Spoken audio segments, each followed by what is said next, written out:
Good to go. All right, so I'm gonna call the Guthrie Edmond Regional Airport Board to order, and I will note that we have a quorum present. The second item on the agenda is discussion, consideration, and action on the minutes of the Guthrie Edmond Regional Airport Board meeting held on March 12, 2024. You have the minutes in your packet. Are there additions and corrections to the minutes? I had one. I did notice that there was an order issue on the first one. It should be aye, nay, and then abstain, so that's consistent. So we can just take that for the record. Any other additions or corrections to the minutes? Is there a motion to approve the minutes as amended? Motion approved.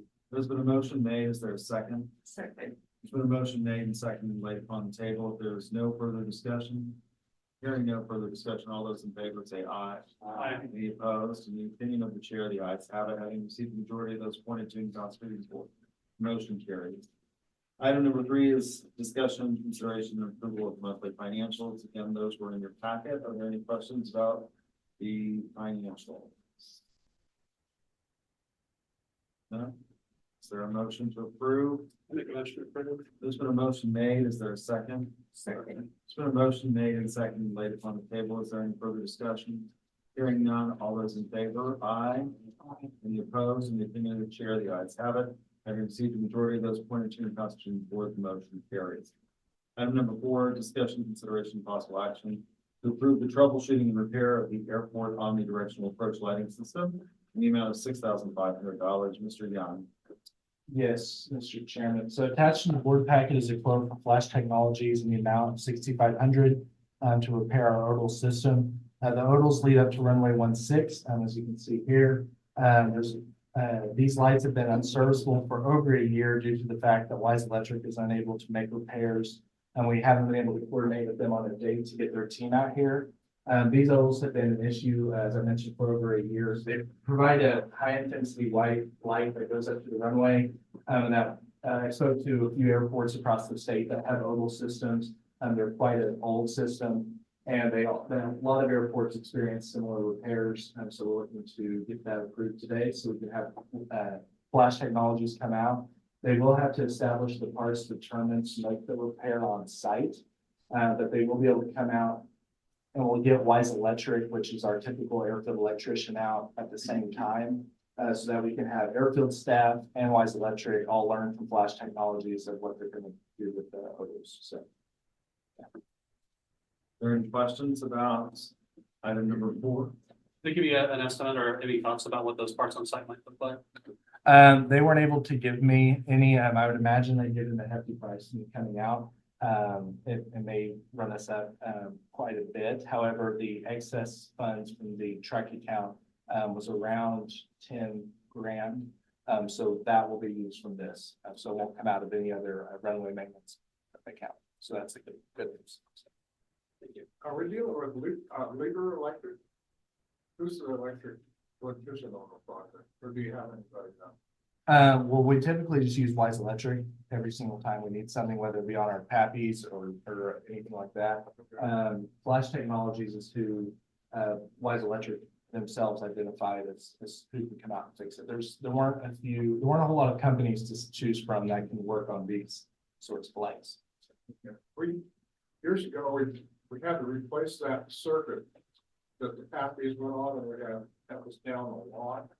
And I think that the totals went on that same circuit. Do you know that for a fact, or? I don't know. No, that would be worth looking into. I think. You said Libra Electric? What do you Yeah. call it? Libra. Are there any other questions or discussion on item 4? I'll entertain a motion to approve the troubleshooting and repair of the airport omnidirectional approach lighting system. Now $6,500. Make a motion to be troubleshoot repair of the odal system, $6,500. There's a second. Second. There's been a motion made and seconded laid upon the table. Is there any further discussion? Hearing no further discussion, all those in favor? Aye. Aye. Opposed, nay. In the opinion of the chair, the ayes have it. Having received the majority of those appointed to the Constitution Board, the motion carries. My favorite topic for discussion. Number 5, discussion, consideration, and possible action regarding hangar site 23C. I believe we have managed only once in my tenure as chairman of the board to not discuss 23C, only one time. So it's nice to have it back on the agenda. He said facetiously. Yes, sir. Mr. Beyond. Well, part of the letter that was sent out in the packet on Friday, Bill Ripley, lessee for hangar site 23C, was told to anticipate the completion of this hangar by Thursday, April 11th. That would be this Thursday, April 11th, or face a hard stop for construction.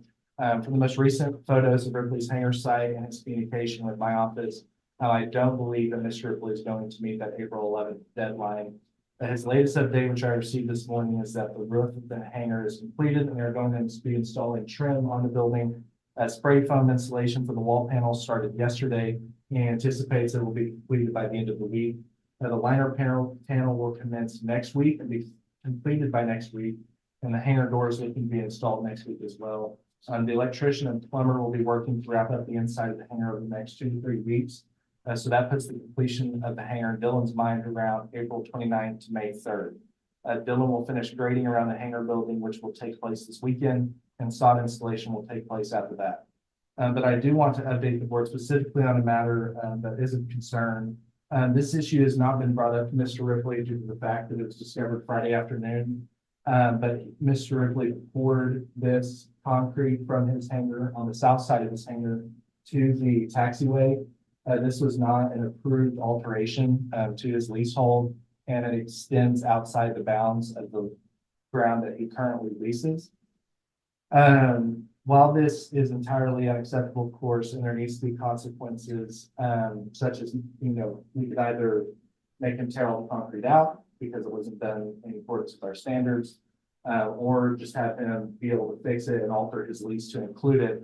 It is staff's recommendation at this point that given the amount of construction that Mr. Ripley has done on the hangar from when we sent the letter from the city attorney's office to him to this, up until this point, we should probably look at extending his deadline for construction to May 14th, which would be a little bit past his deadline for construction, but would align with our next board meeting in May. And then we can look at going from there as far as what he's done to fix this issue and what he's done to fix the issues that we have currently on this property as far as its completion. This is a request that if he had gone through the proper channels, staff would have probably recommended its construction because it's very similar to what we see over at hangar 23A. However, the fact that we weren't notified, it's outside the leasehold, it may even not be to our standard, it is a concern. So I wanted to make the board aware of this and look to that board for further action. What is the city's policy on non-permitted structure? That would be shoot. Could be forced to move. Most driveways are limited to a curb cut. Since really a curb cut here. Typical, well, how we would typically handle this is carry out.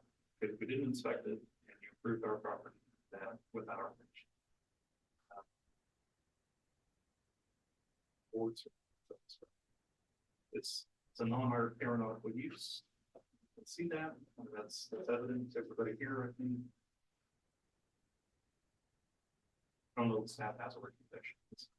One of the issues that surprised me, one of the concerns was the drainage, if it's not cold under it, it may be obstructing the water flow. Yeah, And other issues, so even this, before we decide not to tear it out, I think we need to make sure that Toby's on board and says that it's not with the drainage. well, I think my concern is that given the fact that we would like to construct hangars, additional hangars on that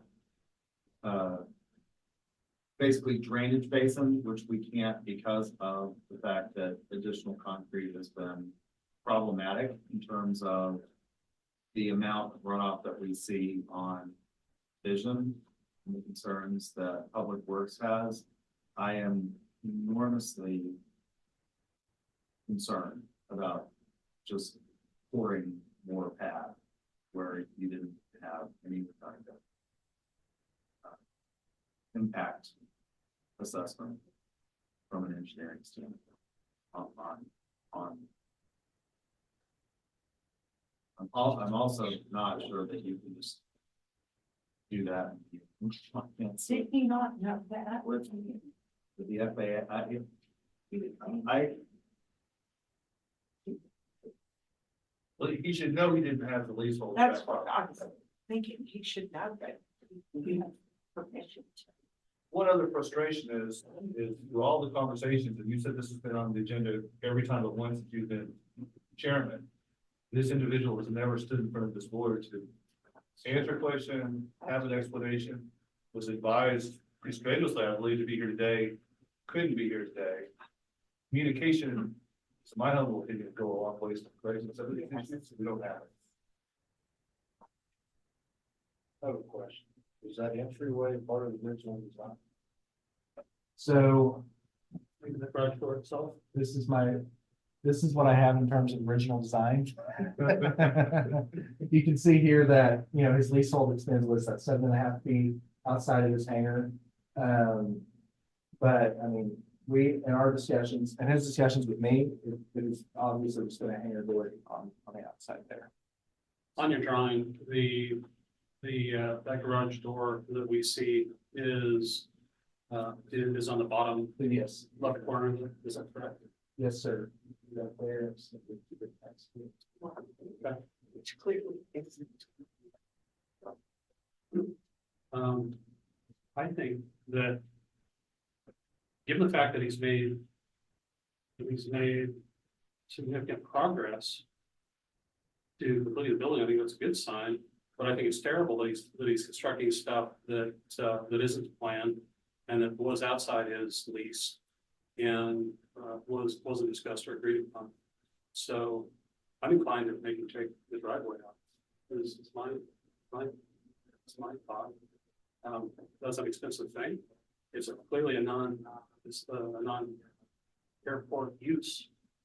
And I think that's been an issue for all of us as we've talked about standards for our airport going forward. We've discussed the problem that we have for non-aviation uses of this property. And I think that's pretty obviously specifically what that is for. well, I think the thing is that if you allow him to do that, if you look at 24E, I'm rather certain that Mr. Husky has 2 garage doors at the back of his hangar, and I'm sure he'd love to put a driveway just right out from his hangar onto the apron. You know, It's a good point. So it's a precedent. I mean, like, Mhm. I think if you let him do it, Right. you know, Yeah. Yeah, and I mean, if we had discussed it, we probably would have approved it anyway. I think if we had the discussion on this board, I don't think that we would agree to that in the first place.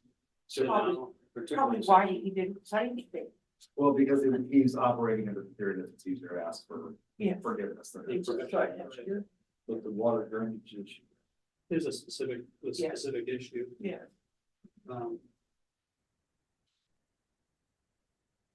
If it were constructed anywhere else, we would need to show us the impervious area. We need to show us the culvert size under the driveway. We would need a curb cut permit. All of that would be inspected, permitted, taken through the process. Staff perspective, this is a healthy business. Right, so, yeah, okay, do with that what you. Okay. I'm ready to make a motion. You're ready for a motion. I'll entertain a motion on item number 5, discussion consideration and action on anchor site. Okay. I make a motion that we give a hard stop extension from April 11th to May 14th for construction of this building with a removal of the improperly installed driveway. And the building must be in completed inspected condition by the 14th. Motion Last and final extension. Motion for the record is that there will be a last and final extension with a hard stop on May 14th for hangar site 23C and removal of the unapproved improvements, being a concrete driveway on the south end of the building extending to the taxiway. And which taxiway is that? Is that taxiway Bravo? Or is it? I'm, to be honest with you, I'm not sure if I can tell you which taxiway. While you're doing that, can I point out one thing? Yes, sir. The contract says that we have to give them 30 days to correct it. So if we're ever intend to move to terminate this on the contract, we've got to give them an additional 30 days on top of that. So my question is, do we want to give them 30 days and then start threatening, or do we want to do this now as a final 30 days? I can do it as a letter from me again, saying you have 30 days to correct this. If not, we're going to move forward with terminating the agreement. If we just do, I think it's fine with her. if we give them a final 30 days, then on top of that, we're giving them 30, then when you decide to take action, then we're giving them another 30 days to correct it. Okay. So I'm gonna note that it's taxiway, I think Delta is the taxiway that he's connecting to. And ask if you will amend the motion to reflect that at the May 14th deadline, the lease contract will terminate if it's not completed and inspected. Yes, So I agree. So that takes Focus away the the other links. 30 days. So this will be, so basically, rather than a letter coming from Caden saying, hey, the board gave you 30 more days of the final extension. We're gonna give it to them as a legal, you've got 30 days to finish this project. If not, then we now can take whatever. That's it, at the end of 30. That's my. Okay, that's. All right. All right, so the motion that has been made, as I understand it, is to have a hard stop deadline of May 14th, and at that point, and have legal send a letter advising the tenant that if it is not completed and inspected by May 14th, that we will seek to terminate the leasehold, and it needs to include the removal of the unapproved driveway that extends from the south east end of the hangar to taxiway Delta. Is that correct? That's The correct. motion? And that is your understanding, Mr. Wallace, the motion that you want to make. That's correct. There a second on the motion? Second. There's been a motion made, seconded, laid upon the table. Is there any further discussion? Hearing no discussion, all those in favor signify by saying aye. Aye. Any opposed, nay, and the agreement of the chair, the ayes have it. Motion, having received the majority of those appointed to and constituting the board, carries such that lessee on hangar site 23C will be told that they have a hard deadline of May 14th, at which point the city will consider it to be a termination of the lease and a removal of the unapproved improvements from the southeast end of the building to taxi. Okay, Who is going to notify? He's going to Legal. write a letter, is that right? So it'll be legal. Do not get together. Okay. item number 7. Another one of my favorite topics, hangar policy. Item number 6, I'm sorry, item number 6, I wrote all over item number 6.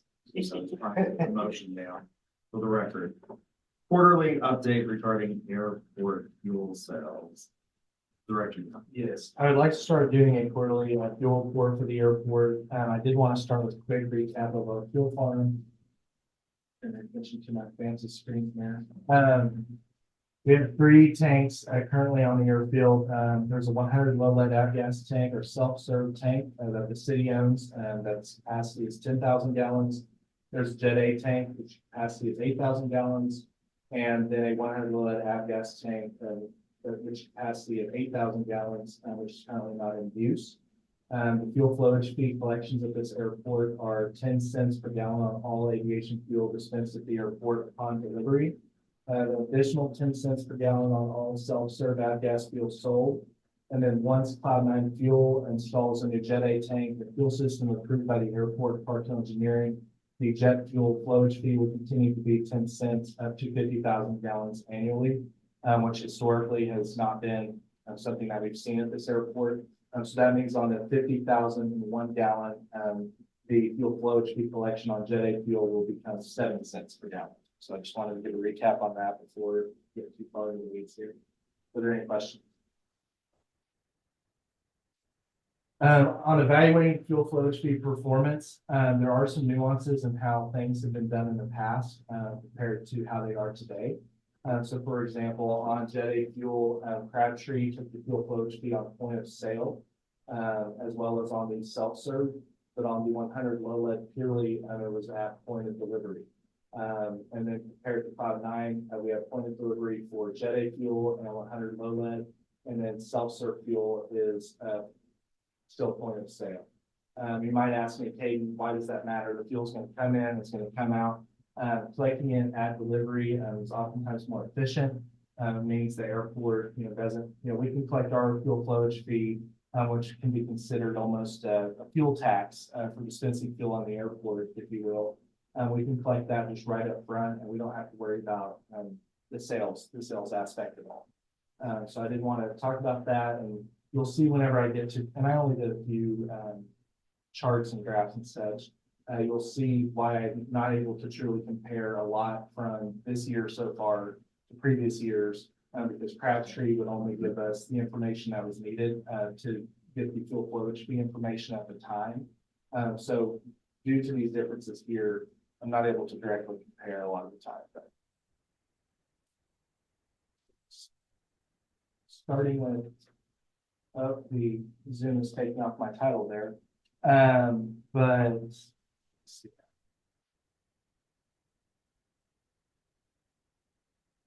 Okay, so for this first chart up here at the top, if it wasn't on there, we'd be comparing Jet A fuel sold in 2023 to compared to the first quarter of 2024. So 2023 is in the blue, so that would be Crabtree's Jet A fuel sales, and in the orange is our current FBOs. So you can see in January, they performed a little bit worse than Crabtree, but in February and March, they picked that up, especially in February. So you can kind of see where we're going here. And this is going to be for your Jet A fuel.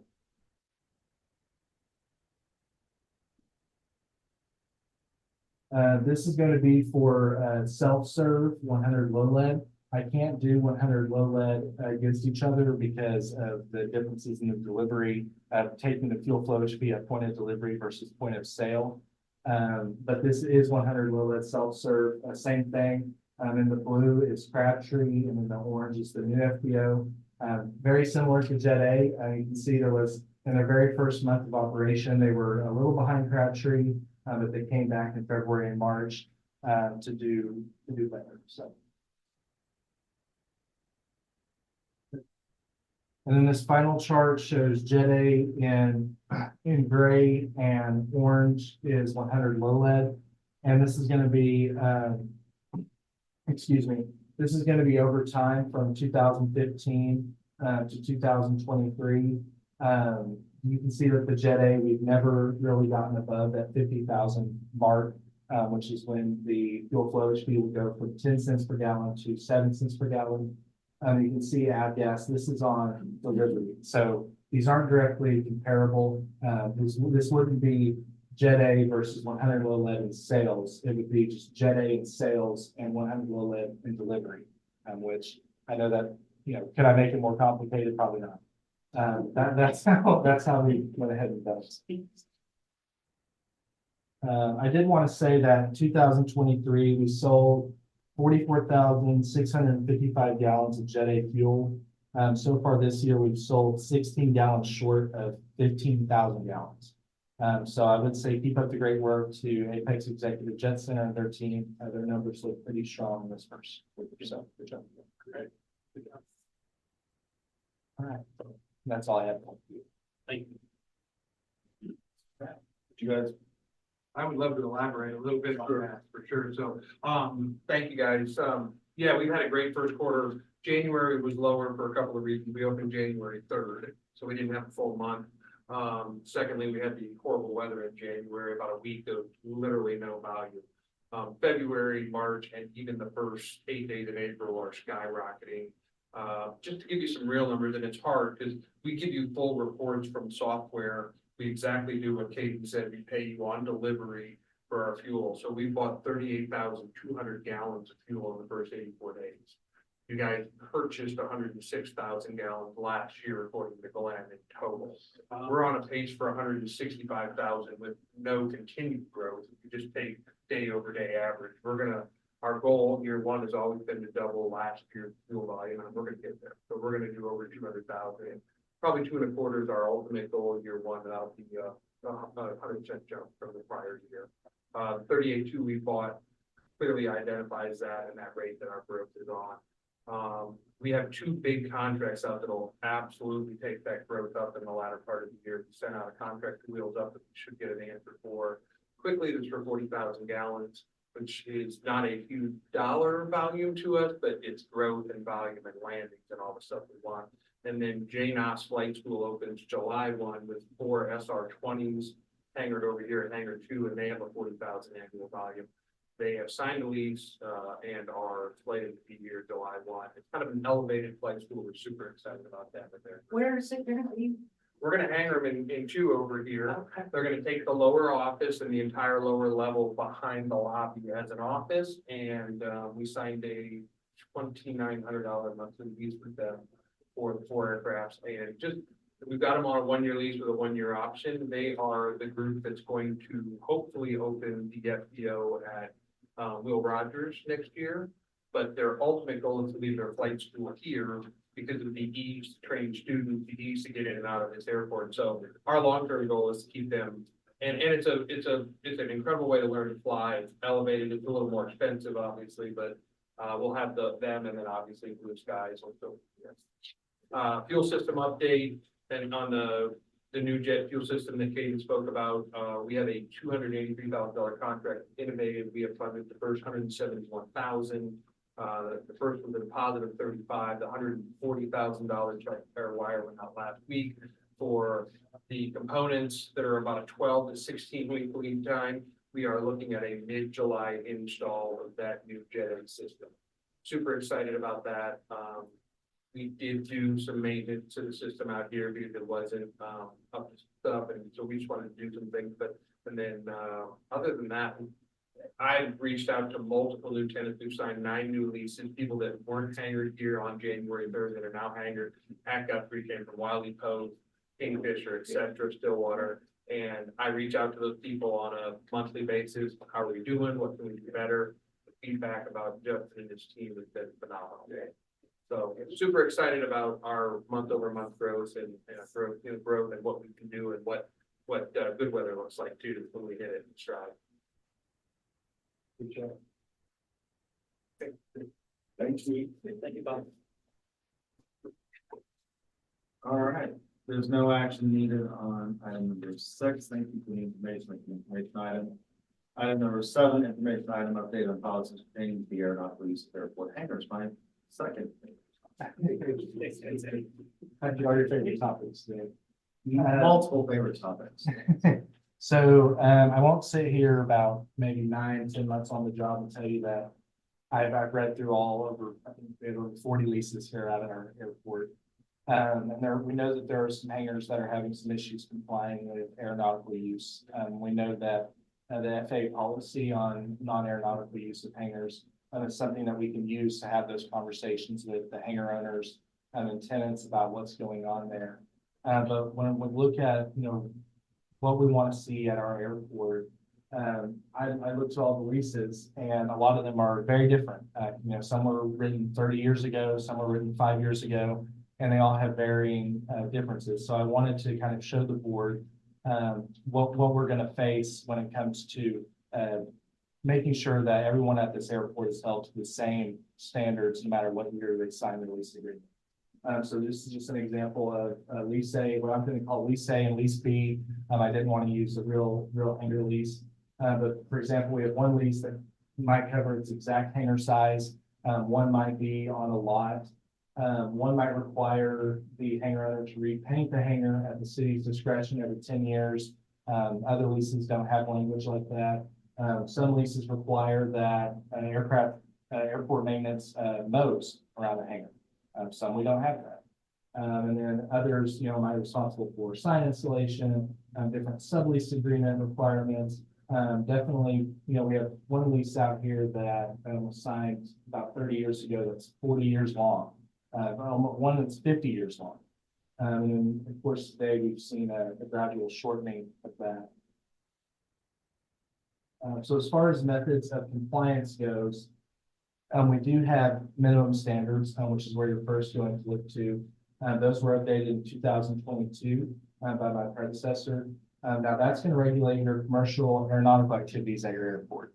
So we can call those our rules and regulations, but they're going to be governing what we want our FBO to look like, what we want our flight schools to look like, what we want our aircraft maintenance facilities to look like. And so that's going to be making sure that, if another flight school opened up at our airport today, are we ensuring that they're in a safe, competitive environment at our airport?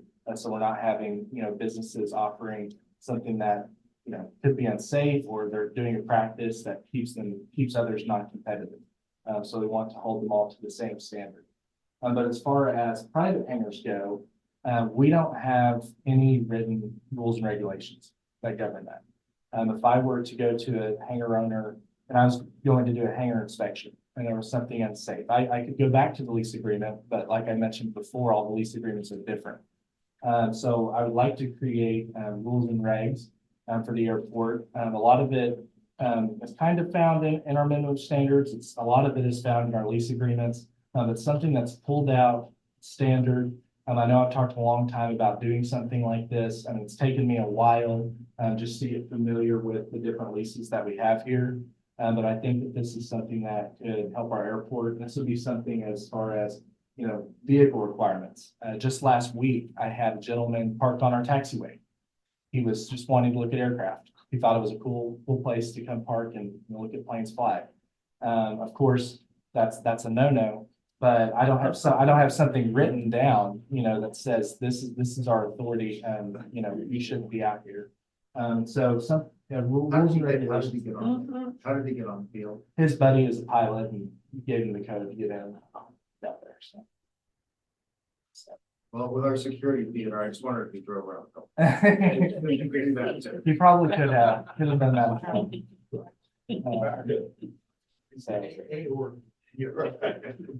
So I just wanted to update you all that this is going to continue to probably take me a while to get a good draft to you all. I want to make sure I don't give you a draft in with your regular packet that you got on a Friday afternoon and you're coming to a board meeting on Tuesday.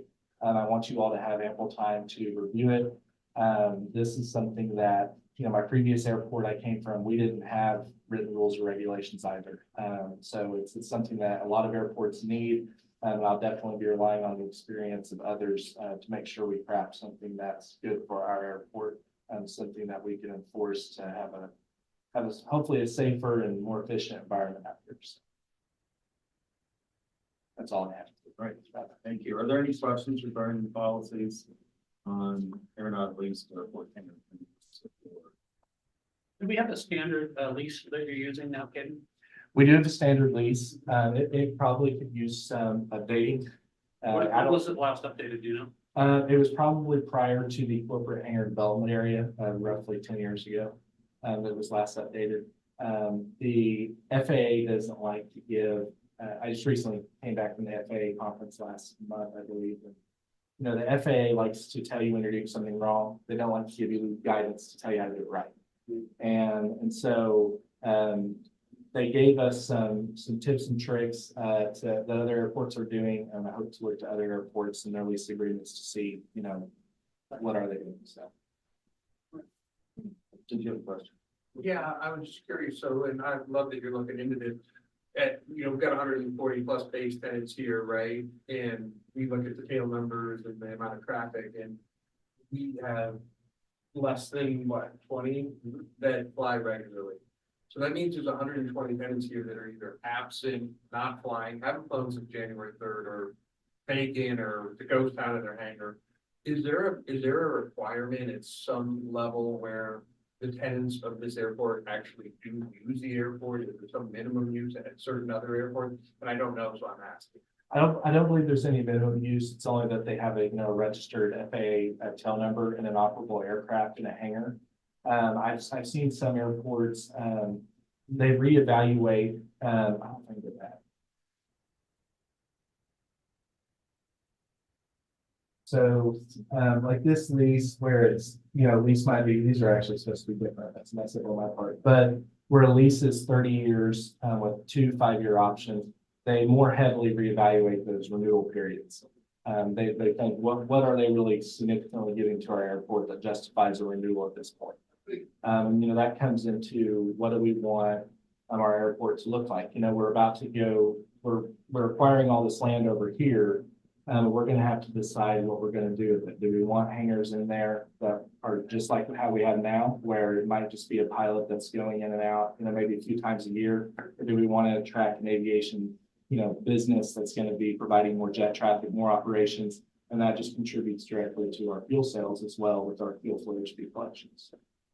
I hope that answers. It did, and I appreciate it. And I think about it from outside the bubble as you think about what's going on in Stillwater and how the change up there with American Airlines, and that airport isn't really, private aviation friendly anymore from the people that I know up there. And they're looking for ways to get here because of the proximity to Stillwater is ease, but there's no place to go. So I always think about how can we grow and build and where do other hangars go, and if there's people that aren't using hangars that want to sell it and so on. So Well, we certainly know that maybe a few T hangar units where there's, a car parked in there that doesn't even work. And so that, people are using it as a car storage instead of airplane storage. It's much cheaper, right? It's much cheaper to just, instead of getting the storage unit, to go to your local airport and just dump your car there and leave. So evaluating what we have existing wise is definitely going to be the best option. And we hope to pursue that. I'll be having those conversations with the identified hangar owners here soon. We did just send a letter to Mr. Burgess over at 21 to clean up the derelict equipment and everything over at his hangar. So we are reaching out to hangar owners even now to look at cleaning up the airport, but it's how do you eat an elephant, one bite. yeah, sure. Does that letter to Burgess include the 1921 year that's sitting out there? That's not on the agenda. I don't know what it's sitting out there a long time. Yeah. It's the first thing people see when they land. Is that the guy? I think that was Elvis's airplane. Yeah, Elvis, yeah.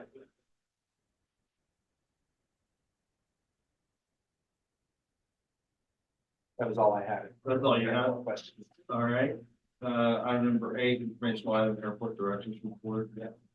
Yes, so at last month's airport board meeting in March, we decided on a capital planning workshop date at noon on June 11th.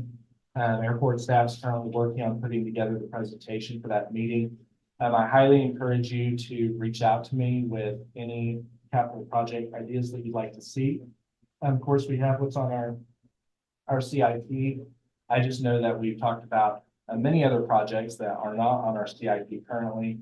And I wanted to make sure I got those included for consideration on June 11th. And I also, At noon. yes, sir. Sorry. I wanted to share also that a few weeks ago, we received notice from the office of U.S. Congresswoman Stephanie Bice, and that she would be stopping by our airport for a visit. We had a very successful meeting with both mayors of Guthrie and Edmond in attendance.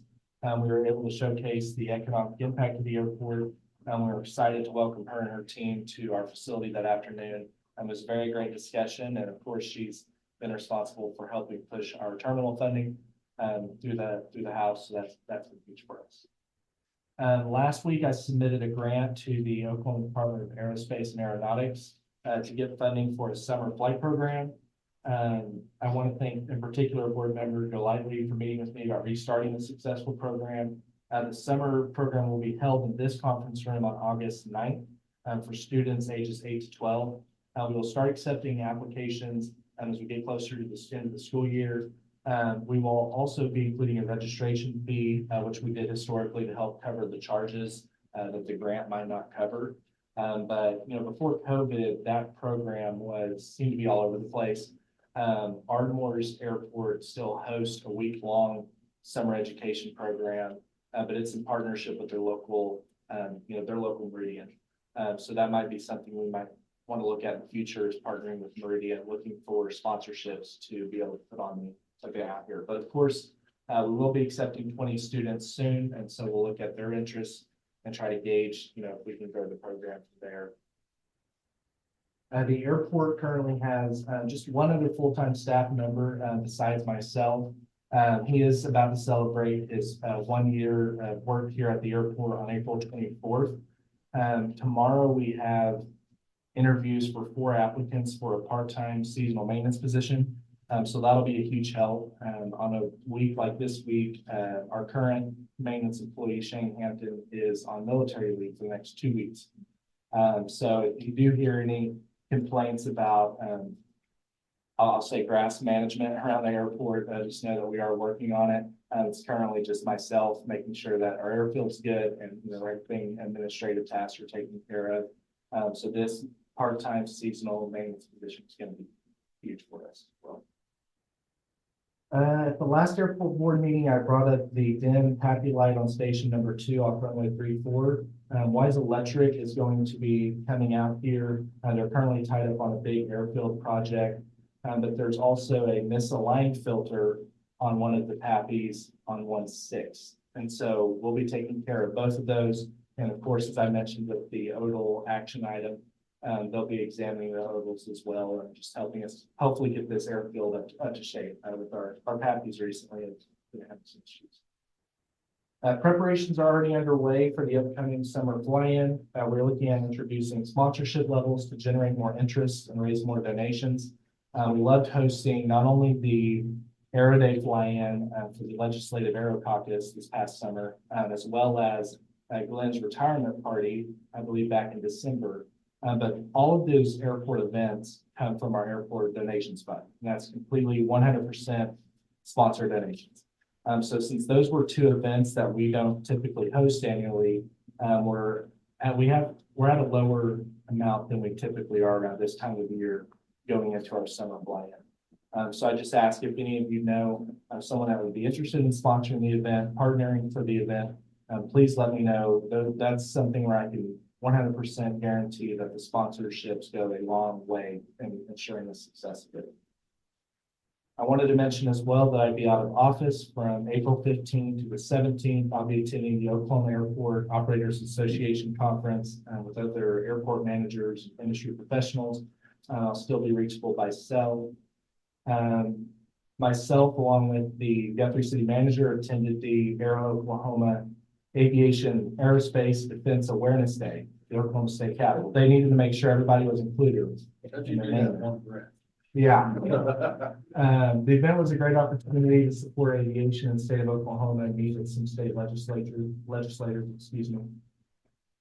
I've been having ongoing discussions with Dr. John Laffey, who is the undergraduate program coordinator at OSU, at restarting what was once a very successful internship program out here at the airport. Shalon had quite a few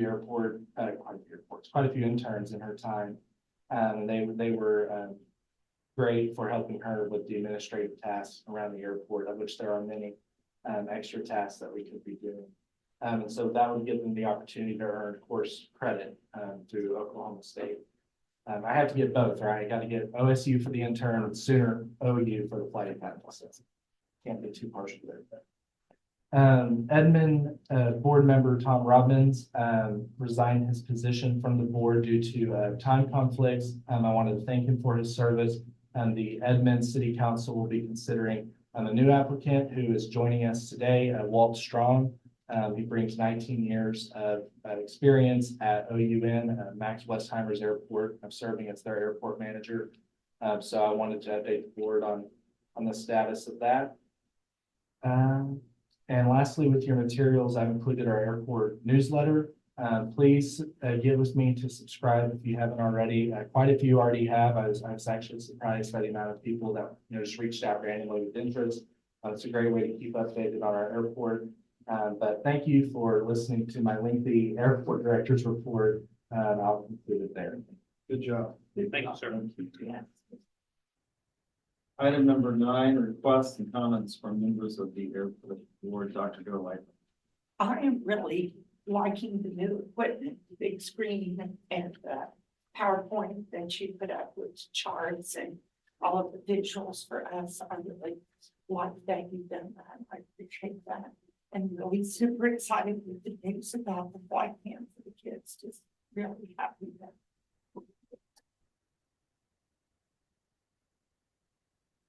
Member Wallace. I want to say thank you, Kevin, for doing a good job, riding hard on the construction of the hangar that's happening right now.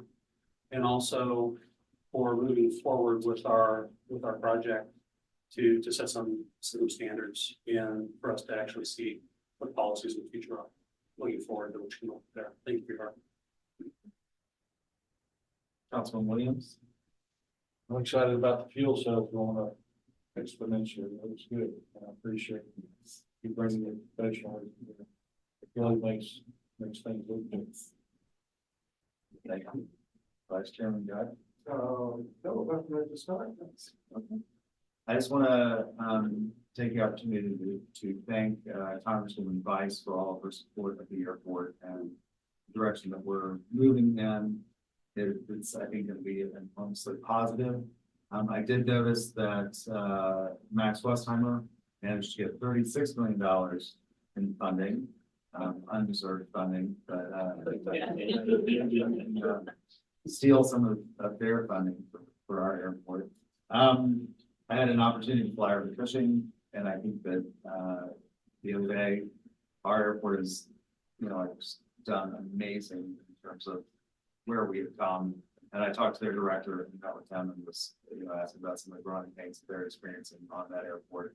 And it seems to be a similar issue with hangar policies and things like that. So it's not unique to Guthrie.